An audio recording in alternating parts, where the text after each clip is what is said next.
Party of ಇಂಡಿಯಾದ ಒಂದು ಉಪಾಧ್ಯಕ್ಷ ಅಭ್ಯರ್ಥಿಯಾಗಿ ನಾನು ಇವತ್ತು ಬಂಟ್ವಾಳ ಪುರಸಭೆಯಲ್ಲಿ ನಾನು ಆಯ್ಕೆಯಾಗಿದ್ದೇನೆ.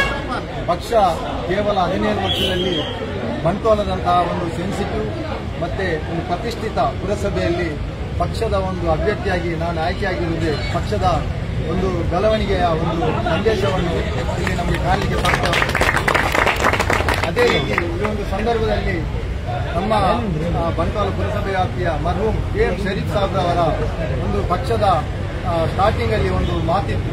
ಏನಂತ ಹೇಳಿದ್ರೆ, ಒಂದು ವೇಳೆ ಈ ಒಂದು ಬಂಟ್ವಾಳದಂತಹ ಸೆನ್ಸಿಟಿವ್ ಆದಂತಹ ಒಂದು ಏರಿಯಾದಲ್ಲಿ ನಾವು ಫ್ಯಾಸಿಸಮ್ ಅನ್ನು ದೂರ ಮಾಡುವಂತ ಎಲ್ಲ ಅವರ ಫ್ಯಾಸಿಸಮ್ ಅನ್ನು ದೂರ ಮಾಡುವಂತ ಎಲ್ಲ ಅವರ ಷಡ್ಯಂತ್ರಕ್ಕೆ ನಾವು ಅವರ ವಿರೋಧವಾಗಿ ಬಲಿಷ್ಠವಾಗಿ ನಿಲ್ಲುವಂತ ಒಂದು ಕಾಲ ಬರಲಿಕ್ಕಿದೆ.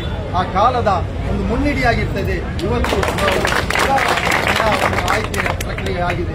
ಆದುದರಿಂದ ನಾವು ಫ್ಯಾಸಿಸಮ್ ಅನ್ನು ದೂರ ಇಡುವಂತದ್ದು ಮತ್ತು ಬಂಟ್ವಾಳ ಪುರಸಭೆಯ ಒಂದು ಕರಾಳವಾದಂತಹ ಒಂದು ಹೆಸರಿದೆ, ಭ್ರಷ್ಟಾಚಾರದಲ್ಲಿ ಇದಾಗಿದೆ ಅಂತ ಹೇಳಿ. ಅದನ್ನು ಖಂಡಿತವಾಗಿಯೂ ನಾನು ಪ್ರಾಮಿಸ್ ಮಾಡಿ, ನಾನು ದೇವರ ಮೇಲೆ ಒಂದು ಆಣೆ ಮಾಡಿ ಹೇಳ್ತಾ ಇದ್ದೇನೆ, 1 ರೂಪಾಯಿಗೂ ಕೂಡ ಭ್ರಷ್ಟಾಚಾರ ಆಗದಂತ ಎಲ್ಲಾ ವ್ಯವಸ್ಥೆಯನ್ನು ಕೂಡ ನನ್ನಿಂದ ಆಗುವಂತ ಉಪಾಧ್ಯಕ್ಷನಾಗಿ ನಾನು ಹೇಳ್ತಾ